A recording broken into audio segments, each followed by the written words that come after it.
everybody, greetings from the apocalypse. In today's episode of Things I Wish I Knew a Damn Long Time Ago, we're going to talk about how you hold your flex shaft.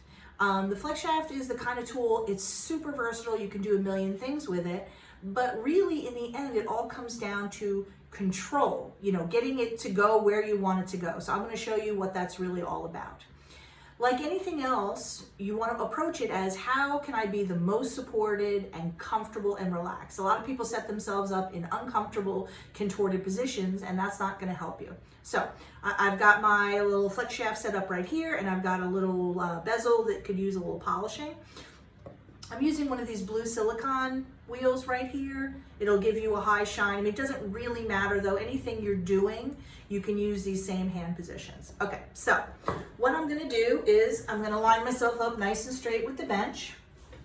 And now I'm right-handed.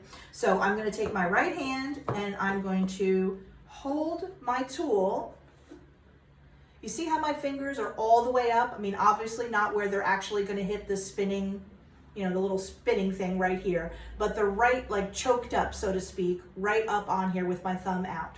So then I'm gonna place that on my bench. And you notice my wrist is resting really nice and comfortable and supported, not up in the air, okay? Now with my left hand, I'm gonna pick up my piece, which in this case is just this little ring that I just finished. I'm working really hard on my book, Bezel Settings Demystified at Home.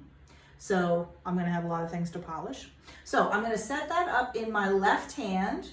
I'm gonna hold it, put my glasses down so I can actually see.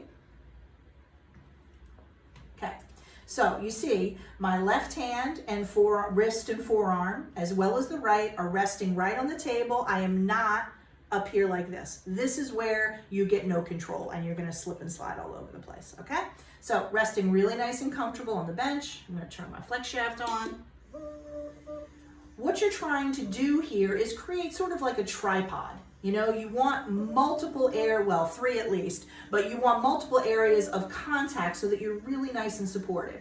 So you want the thumb that's sticking out on your right hand like this to come into contact with either the ring or your left hand, and that just makes you really, really secure.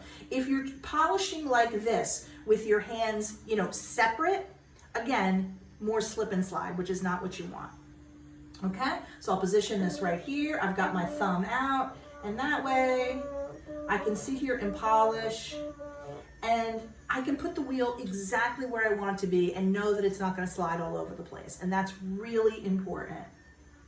Now, not to mention something that I think is really important to consider also is about fatigue and tension in your hands and your wrists and your forearms. It's important to be relaxed. You don't want your work to be unpleasant. Jewelry making can put enough adventure into your life, if you know what I mean. So can you see how my hands, my forearms, nice and resting, really comfortable? Here's a bit more of a close-up. In my right hand, I'm choked all the way up so that my thumb is sticking out like so. My left hand, I grab the piece. I rest my forearms and wrists on the table. My thumb is out either touching my left hand or the piece itself.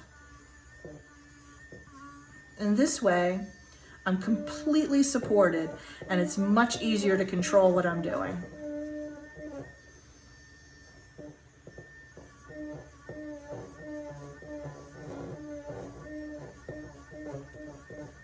See what I mean? Especially when you have set stones, it can be really important not to slip with your wheel. If your wheel's abrasive enough and your stone is soft enough, you could actually, scratch or take the shine off of it, which is something you really don't want to do.